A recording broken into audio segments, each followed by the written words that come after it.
Hi hello ನಮಸ್ಕಾರ ಸ್ನೇಹಿತರೆ. ಇಲ್ಲಿ ಭಾರ್ಗವಿ ಮತ್ತೆ ಅರ್ಜುನ್ ಮನೆ ಬಿಟ್ಟು ಹೋಗ್ತಿದ್ದಾರೆ. ಹಾಗಿದ್ರೆ ಮನೆ ಬಿಟ್ಟು ಹೋದಂತ ಭಾರ್ಗವಿ ಅರ್ಜುನ್ ಮೇಲೆ ಜಿ.ಪಿ. ಪಾಟೀಲ್ ಅಟ್ಯಾಕ್ ಮಾಡಿಸ್ತಾರೆ. ಸಿಡ್ದಂತಹ ಜಿ.ಪಿ. ಪಾಟೀಲ್ ಮಾಡೋದೇನು, ಏನಾಯಿತು, ಏನು ಕಥಾ, ಇದೆಲ್ಲವನ್ನ ಕೂಡ ತಿಳ್ಕೋಬೇಕು ಅಂದರೆ ಈಗಲೇ ನಮ್ಮ ಈ ಚಾನಲ್ನ ಸಬ್ಸ್ಕ್ರೈಬ್ ಮಾಡಿ, ಹಾಗೆ ಈ ಒಂದು ವಿಡಿಯೋವನ್ನು ಪೂರ್ತಿಯಾಗಿ ನೋಡೋದನ್ನು ಯಾವುದೇ ಕಾರಣಕ್ಕೂ ಕೂಡ ಮರಿಬೇಡಿ. ಇಲ್ಲಿ ಭಾರ್ಗವಿ ತನ್ನ ಮಾವನಿಗೆ ಸೋಲಾಯಿತು, ತಾನು ಗೆದ್ದದನೆ ಅನ್ನೋದನ್ನು ನಿಜಕ್ಕೂ ಕೂಡ ಸಂಭ್ರಮಿಸ್ತಾ ಇಲ್ಲ. ಆದರೆ ಇದನ್ನು ಜಿ.ಪಿ. ಪಾಟೀಲ್ ಬೇರೆದೇ ರೀತಿಯಾಗಿ ತೆಗೆದುಕೊಂಡು ಬಿಟ್ಟಿದ್ದಾರೆ. ನಿಜಕ್ಕೂ ಭಾರ್ಗವಿ ಮುಂದೆ ಸೋತಿರುವುದು ಇಲ್ಲಿ ಜಿ.ಪಿ. ಪಾಟೀಲ್ಗೆ ಅರ್ಕಿಸ್ಕೊಳ್ಳೋಕೆ ಸಾಧ್ಯ ಆಗ್ತಿಲ್ಲ.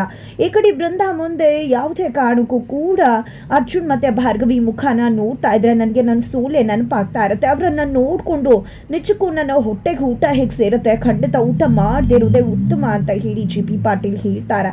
ಆಗ ಇಲ್ಲಿ ಬೃಂದಾ, ಖಂಡಿತವಾಗ್ಲೂ ಮಾವ ನೀವು ಚೆನ್ನಾಗಿರಬೇಕು, ನಿಮಗೆ ಆಗಲ್ಲ ಅಂದರೆ ಖಂಡಿತ ಅವ್ರು ಯಾರೂ ಈ ಮನೇಲಿ ಇರಬಾರ್ದು, ಈ ಮನೇಲಿ ಏನೇ ಮಾಡಿದ್ರು ನಿಮ್ಮ ಮನೆಗೆ ಒಳ್ಳೇದಕ್ಕೆ ಮಾಡ್ತೀನಿ ಅನ್ನೋ ನಂಬಿಕೆ ನಿಮಗೆ ಇದೆ ಅಲ್ವಾ, ಅಂದಾಗ ಖಂಡಿತ ನಿನ್ನನ್ನು ನಂಬ್ತೀನಿ ಬೃಂದಾ ಅಂತ ಜಿ.ಪಿ. ಪಾಟೀಲ್ ಹೇಳ್ತಾರೆ.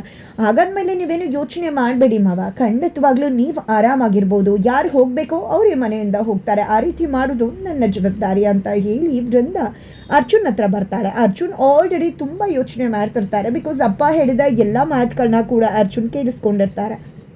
ಹಾಗಾಗಿ ಅದನ್ನೇ ಯೋಚನೆ ಮಾಡ್ತಾ ಇರಬೇಕಿದ್ರೆ ಇಲ್ಲಿ ಬೃಂದಾ ಬಂದಿದೆ, ಮಾವ ತುಂಬ ಬಜೆಟ್ ಮಾಡ್ಕೊಂಡಿದ್ದಾರೆ ಅರ್ಜುನ್ ಅಂತ ಹೇಳಿದಾಗ ಖಂಡಿತ ಗೊತ್ತಾಗ್ತದೆ. ಅದಕ್ಕೆ ನಿಜಕ್ಕೂ ಕೂಡ ಭಾರ್ಗವಿ ಮತ್ತು ನಾನು ಬೇಕು ಅಂತ ಇದು ಯಾವುದನ್ನು ಕೂಡ ಮಾಡಿದ್ದಲ್ಲ, ಆದರೆ ಅಪ್ಪ ತುಂಬ ಬಜೆಟ್ ಮಾಡ್ಕೊಂಡಿದ್ದಾರೆ ಅಂತ ಅಂದ್ಕೊಂಡಿದ್ದೆ. ಅಪ್ಪ ಅಂದಿದ್ದ ಎಲ್ಲ ಮಾತುಗಳನ್ನ ಕೂಡ ಅರ್ಜುನ್ ನೆನ್ಪು ಮಾಡ್ಕೋತಾರೆ.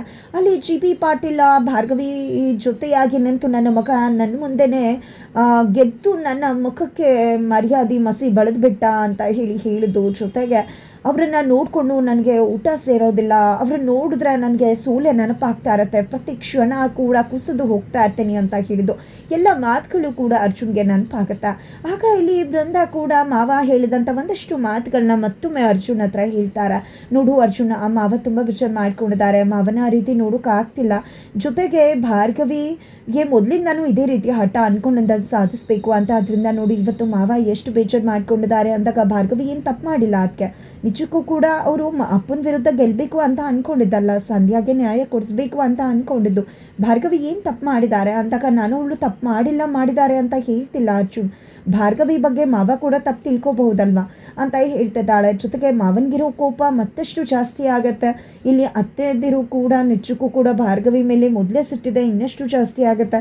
ಅದಕ್ಕೋಸ್ಕರ ನಾನು ಒಂದು ಮಾತು ಹೇಳ್ತೀನಿ, ಅದನ್ನು ಕೇಳ್ತೀಯಾ ಅಂತ ಕೇಳ್ತಾರೆ. ಏನು ಹೇಳಿ ಅದಕ್ಕೆ ಖಂಡಿತವಾಗ್ಲೂ ಅಂತ ಅರ್ಜುನ್ ಹೇಳಿದಾಗ, ಏನಿಲ್ಲ ನೀನು ನಿನ್ನ ಹೆಂಡತಿನ ಕರ್ಕೊಂಡು ಮನೆ ಬಿಟ್ಟು ಹೋಗ್ಬಿಡ್ತೀಯ ಅಂದಾಗ ಏನು ಮಾತಾಡ್ತಿದ್ರ, ಅದಕ್ಕೆ ನಿಜಕ್ಕೂ ನಾವು ಯಾಕೆ ಮನೆ ಬಿಟ್ಟು ಹೋಗಬೇಕು, ಏನು ತಪ್ಪು ಮಾಡಿದ್ದೀವಿ ಅಂತ ಅಂದಾಗ ಏನು ತಪ್ಪು ಮಾಡಿದ್ರೋ ಬಿಟ್ಟಿದ್ರು, ಆದರೆ ಮಾವಂಗೆ ನಿಜಕ್ಕೂ ಕಷ್ಟ ಆಗ್ತದೆ ಅಲ್ವಾ, ನೀನು ಭಾರ್ಗವಿ ಜೊತೆ ಇಲ್ಲಿ ಇದ್ದಷ್ಟು ದಿನ ಭಾರ್ಗವಿ ಬಗ್ಗೆ ಇರೋ ಸಿಟ್ಟು ಕಡಿಮೆ ಆಗೋದಿಲ್ಲ, ಮತ್ತಷ್ಟು ಜಾಸ್ತಿ ಆಗತ್ತೆ ಅಂತ ಹೇಳಿ ಬೃಂದಾ ಅರ್ಥ ಮಾಡಿಸ್ದಾಗಲ ಸರಿ ಆಯಿತು, ಅದಕ್ಕೆ ನಾನು ಮತ್ತೆ ಭಾರ್ಗವಿ ಬೇರೆ ಮನೆ ಮಾಡ್ಕೊಂಡು ಹೋಗ್ಬಿಡ್ತೀವಿ ಅಂತಾರೆ. ಅಯ್ಯೋ ಇವ್ನು ನೋಡಿದ್ರೆ ಬೇರೆ ಮನೆ ಮಾಡಿಕೊಂಡು ಆರಾಮಾಗಿ ಹೆಂಡತಿ ಜೊತೆ ಇರ್ತೀನಿ ಅಂತ ತಾನೆ, ನಾನೇನು ಆ ಉದ್ದೇಶಕ್ಕೆ ಇವನ್ನ ಮನೆ ಬಿಟ್ಟು ಹೋಗು ಅಂತ ಮನಸ್ಸಲ್ಲಿ ಬೃಂದಾ ಅಂದ್ಕೊಂಡಿದ್ದೆ. ಅಯ್ಯೋ ಅರ್ಜುನ್, ನಾನೇ ನನ್ನ ಪರ್ಮನೆಂಟ್ ಆಗಿ ಹೋಗು ಅಂತ ಹೇಳ್ತಿಲ್ಲ, ಜಸ್ಟ್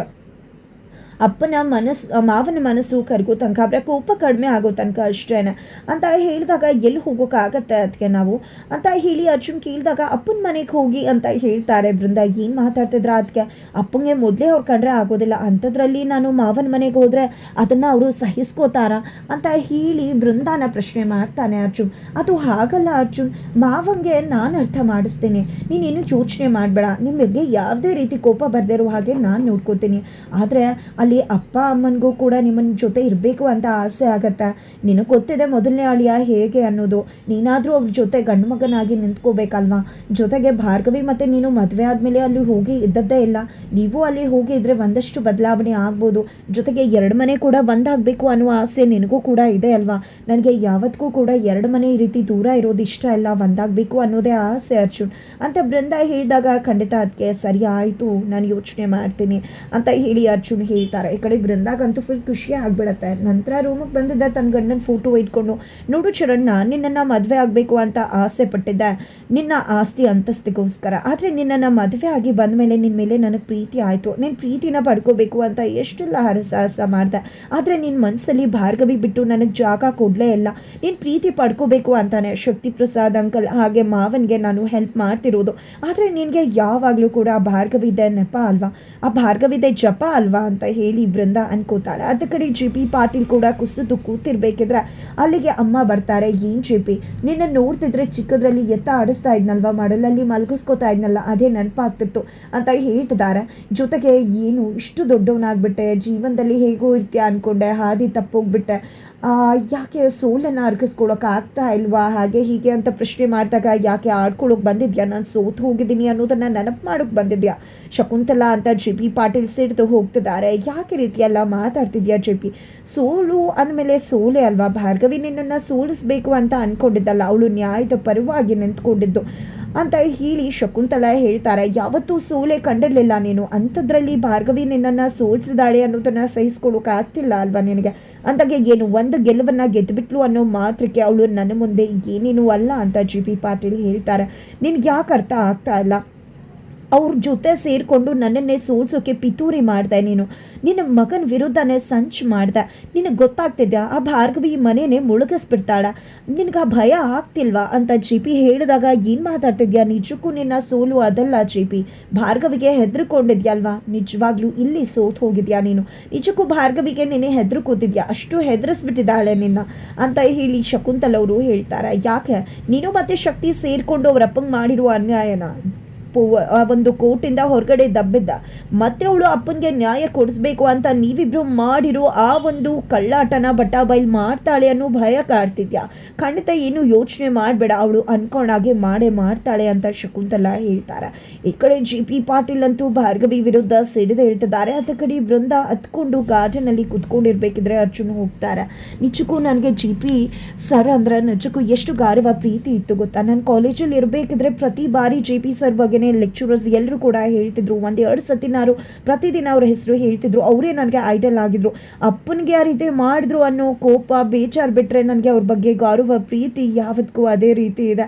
ಆದರೆ ನಾನು ಅವರನ್ನು ಸೋಲಿಸ್ಬೇಕು ಅಂತ ಅಂದ್ಕೊಂಡಿದ್ದಲ್ಲ, ಆದರೆ ಸಂಧ್ಯಾಗೆ ನ್ಯಾಯ ಕೊಡಿಸ್ಬೇಕು ಅಂತ ಅಂದ್ಕೊಂಡಿದ್ದು ಅಂತ ಭಾರ್ಗವಿ ಹೇಳಿದಾಗ ನಂಗೆ ಅರ್ಥ ಆಗುತ್ತೆ. ಭಾರ್ಗವಿ ಅವರ ನೀವು ಏನು ಎಂತೂ ಎಲ್ಲವೂ ಕೂಡ ನಂಗೆ ಗೊತ್ತದ, ಅಪ್ಪ ಈ ರೀತಿ ಇಷ್ಟು ಕೋಪ ಮಾಡ್ಕೋತಾರೆ ಅಂದ್ಕೊಂಡಿರಲಿಲ್ಲ, ಅರ್ಥ ಮಾಡ್ಕೋತಾರೆ ಅಂತ ಅಂದ್ಕೊಂಡಿದ್ದೆ, ಆದರೆ ಅವ್ರು ಕೋಪ ಮಾಡ್ಕೊಂಡಿದ್ದಾರೆ. ಅದೇ ಕಾರಣಕ್ಕೆ ನಾವು ನೀವು ಇಬ್ರು ಕೂಡ ಮನೆ ಬಿಟ್ಟು ಹೋಗ್ಬಿಡೋಣ, ಅವ್ರ ಕೋಪ ಕಡಿಮೆ ಆಗೋ ತನಕ ಇಲ್ಲಿ ಇರೋದು ಬೇಡ ಅಂತ ಹೇಳಿ ಭಾರ್ಗವಿಯನ್ನು ಅರ್ಜುನ ಮನೆ ಬಿಟ್ಟು ಹೋಗೋದಕ್ಕೆ ಒಪ್ಪಿಸ್ತಾರೆ. ತದನಂತರ ಅಪ್ಪನ ಹತ್ರ ಬಂದಿದ್ದ ನಾನು ಭಾರ್ಗವಿ ಇಬ್ರು ಕೂಡ ನಿಮ್ಮ ಕೋಪ ಕಡಿಮೆ ಆಗೋ ತನಕ ಮನೆ ಬಿಟ್ಟು ಹೋಗಬೇಕು ಅಂದ್ಕೊಂಡಿದ್ದೀವಿ ಅಂದಾಗ ಮೊದಲು ಇಲ್ಲಿಂದ ಹೊರಡ್ತಾ ಇರ್ಬೋದು ಅಂತ ಜಿ ಪಿ ಪಾಟೀಲ್ ಹೇಳ್ತಾರೆ.